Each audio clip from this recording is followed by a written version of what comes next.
Magandang araw. Pagkatapos nga ng Pasko ay ito na nga ang tumambak sa akin, sandamakmak nga na labahin. Napakadami nga niyan, nasa 3 linggo nga ang hindi nga ako naglaba. Buti na nga laang at marami nga kaming mga damit at lalong-lalo na marami na din naman nga akong damit kaya kahit hindi nga maglaba ng 1 buwan ay okay lang.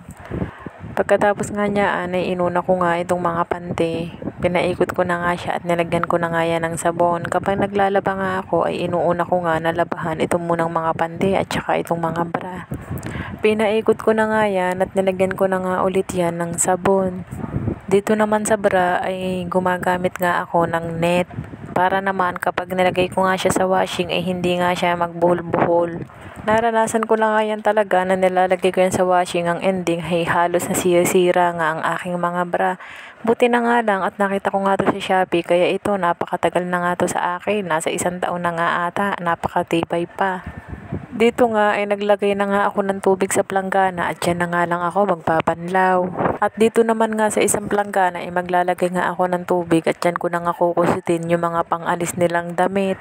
Yung mga damit nga nila dyan, yan nga ay mga pangalis kaya hindi ko na nga yan iwawashing. Kapag nga kasi winawashing yan ay lumuluwag nga at saka pumapangit nga. Yung damit kasi na bago ay lumuluwang at saka parang nga nalulustrid yung mga ano niya. Kaya nga sabi ko ay kapag may bago sila ay magkukusot na nga lang ako.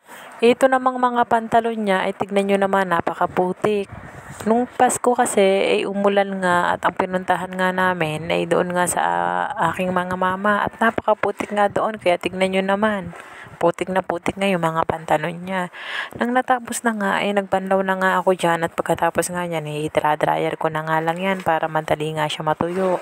Binanlawan ko na din nga itong mga damit na aking nilabhan. At nang nahango ko na nga itong mga pante, isunod ko naman nga itong mga damit ko at saka itong mga brief ng aking mga anak. Hindi naman nga gaanong madumi itong aking mga damit kaya ito na rin nga ang isinusunod ko. At nang mahango ko na nga yan, ito na nga, nagbanlaw na nga ako at napakarami nga. Napakasakit pa nga sa likod kapag ganyan ang aking style ng paglalaba. Habang naglalaba nga ako ay napakalakas nga ng ulan dyan kaya buti na nga laang ay may dryer nga tayo. O diba, napaka-importante talaga kapag may dryer tayo. At nang mag-dryer ko na nga yan, ito na nga ay isa-isa ko na nga itong sinasampay. Inuna ko nga muna ang aking mga damit para nga maisampay ko na nga agad siya. At paano ba yan mga mami? At kung hindi pa nga kayo nakakapaglaba at napanood nyo to, ito na po ang sign para maglaba na kayo. Thank you for watching. Happy New Year po sa ating lahat.